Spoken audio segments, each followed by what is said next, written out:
Fun Facts presents today's video, the 1967 Shelby GT350, one of the classic muscle cars. Introduced in 1965, had a production run through 1970. I'm really excited. I hope you're excited, so let's get started now. The Shelby Mustang is a high-performance variant of the Ford Mustang built by Shelby American from 1965 to 1967 and then by the Ford Motor Company from 1968 to 1970.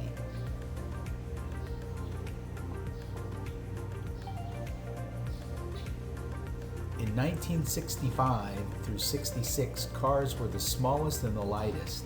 Of the GT350 models, the cars are often called Cobras, which was the Ford-powered AC-based two-seat sports car produced by Shelby American during the same period.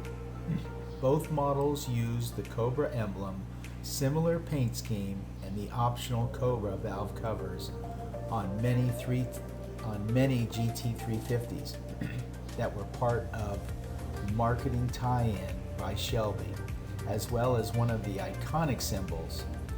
All 1965-66 cars had the Windsor 289 cubic inch 4.7 liter Hi-Po K code 271 horsepower V8 engine, modified with a large 4-barrel Holley 715 CFM carburetor to produce 306 bhp at 6,000 RPM and 329 foot-pounds of torque at 4,200 RPMs. Marketing literature referred to the engine as the Cobra High Riser due to its high riser intake manifold. Beginning as a stock Mustang with a 4-speed manual transmission and 9-inch live rear axle, the cars were shipped to Shelby American, where they were received the high riser manifolds, the tri-Y headers, and were given larger Ford Galaxy rear drum brakes with metallic linings and the Kelsey Hayes front disc brakes. The 1965 GT350 was not built for comfort or ease of driving. There were 34 GT350R race spec cars built specifically for competition use under the SCCA rules, and the model was the B production champion for 3 straight years. The 66 GT350 was more comfortable for casual drivers, including rear seats, optional colors, and optional automatic transmission. This trend for more options and luxuries continued in the following years, with the cars becoming progressively larger, heavier, more comfortable, while losing much of their competitiveness in the process. The 69 GT350s and the GT500s were largely styling modifications to a stock Mustang. By 1969, Carroll Shelby was no longer involved in the Shelby GT program, and the design was done in-house by Ford. So the 1965 and 66 GT350s were delivered from Ford's San Jose assembly plant in body in white for modification by Shelby's operation, originally in Venice Beach and later at the Los Angeles International Airport. San Jose cars carried an R in the Ford VIN denoting that facility.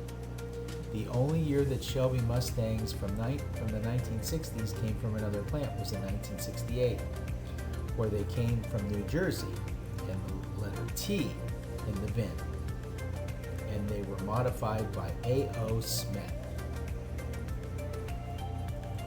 The 1967 redesign made for a heavier Mustang along with a longer fiberglass hood and a new front and rear fascia. The design of the original 65 version was evident, but these styling upgrades gave the car a more aggressive appearance and achieved Carroll Shelby's goal of differentiating his car from the Mustang on which it was based. The separate high-beam headlamps in the grille added more character, while a thin chrome front bumper sat below a mesh grille with the classic Shelby GT350 logo in place, except for the earlier cars. The small hood scoop was to deliver fresh air to the engine. Shelby also included new horizontal sequential taillights, and they were sourced from a 67 Cougar in 1967 and a 65 Thunderbird in 1968, and integrated the cam-type rear spoiler. Functional rear brake cooling scoops adorned the rear quarter panels. 10-spoke 15-inch cast aluminum rims were the wheel choice with Goodyear white letter radials. The Shelby 1967 GT350 carried over the K-Code high-performance 289 with a Cobra aluminum high-rise. The GT500 was added to the lineup, equipped with a Ford Cobra FE Series 428 cubic inch 7-liter V8 engine with two 600 CFM Holley 4-barrel carburetors sitting atop a mid-rise aluminum intake manifold.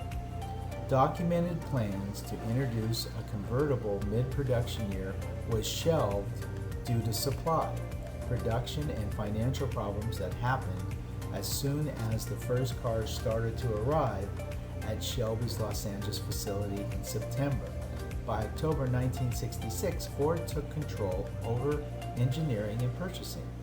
A.O. Smith was tapped to fix the fiberglass fitment and quality problems. 6 months later, in 1967, the decision was made to terminate the California-based Shelby operation. On August 18, 1967, a small staff along with the remaining engineering cars were sent to Lonia, and the small staff of the newly formed Shelby Automotive Inc. had substantially less involvement after this time.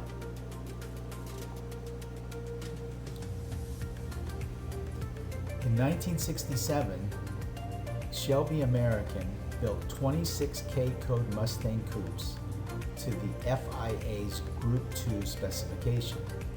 This allowed the cars to race in the SCCA and the A sedan class and the Trans Am series. The 1967 Mustang Notchback Group 2 sedan was Shelby American's competition model for 1967.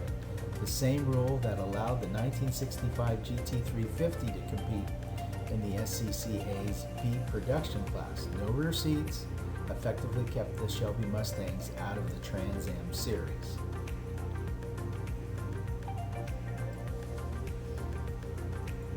The GT350 was available with an air conditioning and an AM/FM radio. The steering wheel was a wood-rimmed and satin-trimmed design with the classic Shelby logo in the center. Behind this wheel was a very classy-looking set of gauges, a 140 mile/hour speedometer and a whopping 8,000 RPM tachometer were joined along with a small analog clock, fuel level, water temperature, and oil pressure gauges. The 1967 350 came with an iron block 289 cubic inch 4.7 liter V8 rated at 306 horsepower and 329 foot-pound of torque. For pushrod design, the GT350 revved relatively high, with the horsepower peak not in full swing until 6,000 RPM redline. The 1967 was well before modern fuel injection came about, and the car used the single Holley 4-barrel carburetor, the thru dual exhaust with H-shaped crossover system that came standard with low restriction mufflers and chrome exhaust tips. Power was routed to the ground through a sturdy 4-speed manual transmission with a single dry disc clutch. A 3-speed automatic was made available as an option. Rear end ratios 389 to 1 and a 4-speed manual 350 to 1, 3.50 to 1 for the automatic. Acceleration was impressive with a 0 to 60 time around 7 seconds and a top speed of 140 miles per hour. Braking duties were handled by 11.3-inch discs up front and drums in the rear. Power assist was standard. Front suspension consisted of shocks, consisted of unequal length control arms, coil springs, adjustable tube arms, an anti-swear bar, and out back was a live axle with multi-leaf semi-elliptical springs and tube shocks. The steering was a power-assisted recirculating ball design. Well, if you've made it this far into the video, we'd certainly like to thank you for taking the time out of your day to watch our video. If you like our video, please give us a thumbs up, as it really does help our channel. And if you like our channel, please subscribe, because we're going to be doing all the muscle cars, supercars, hybrid cars, sports cars, autoramas, custom cars, and hot rods. And there's a little bit of everything for everybody. So, again, thank you for taking the time. We'd like to wish you to have a great day, and always, always, always take good care.